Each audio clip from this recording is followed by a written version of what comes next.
Hello everyone. Have you heard that Halloween isn't that bad for Christians to celebrate? Well, listen to this man and see what he has to say. I love you all.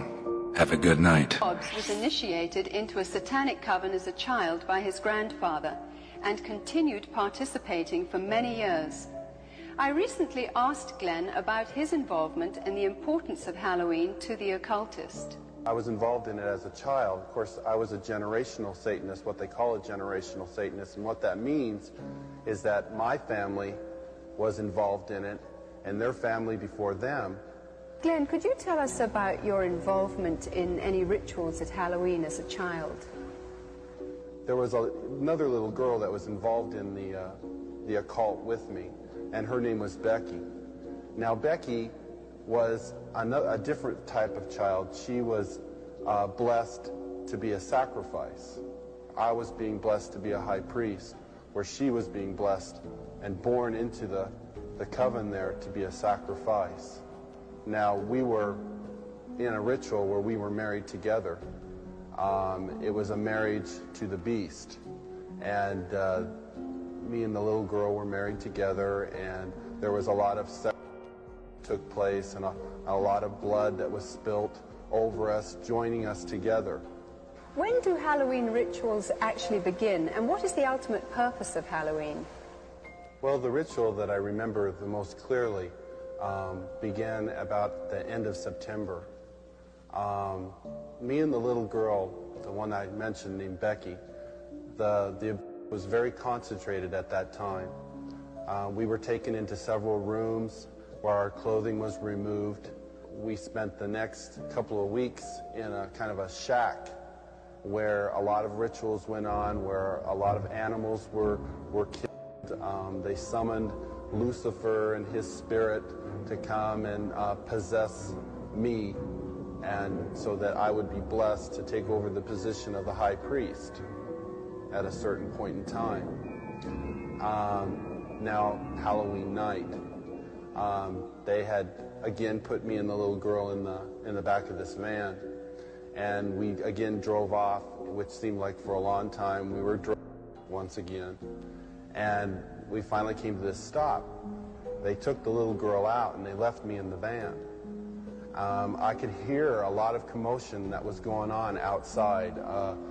People that were screaming and yelling and this low murmuring and a moaning noise that was going on, like some kind of a low chanting noise that was going on. So I knew in my mind there was some type of a ritual going on, because I'd heard that many times before. You know, it was real common to see people fall on the ground and convulsion and go into convulsions during rituals and stuff with the demonic presence that were around.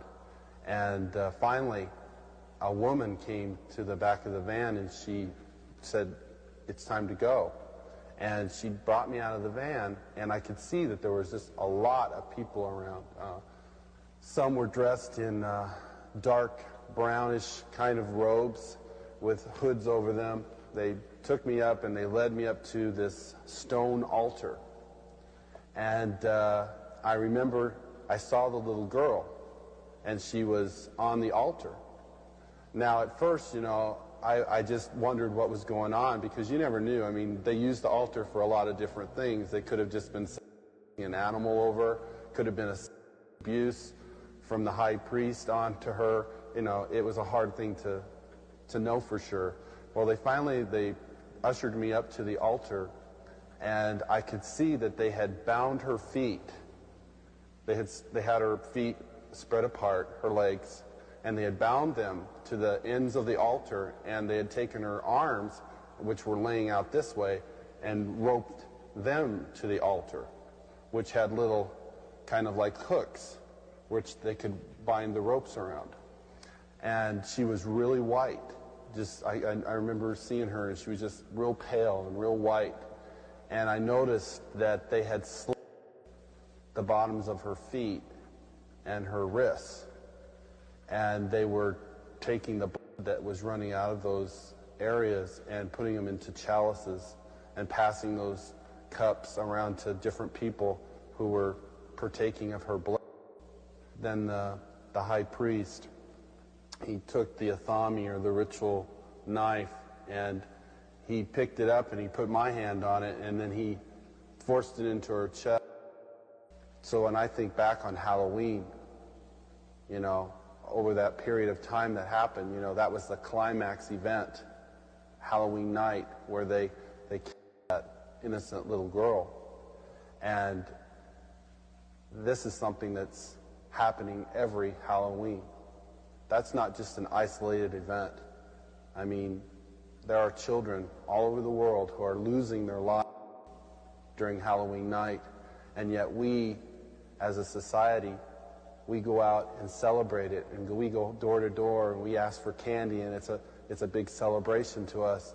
And I think it's quite ironic how one group of people are thinking it's fun and another group of people are taking human life, and yet they don't, you know, there seems to be this wall and nobody wants to face the facts of what's really going on.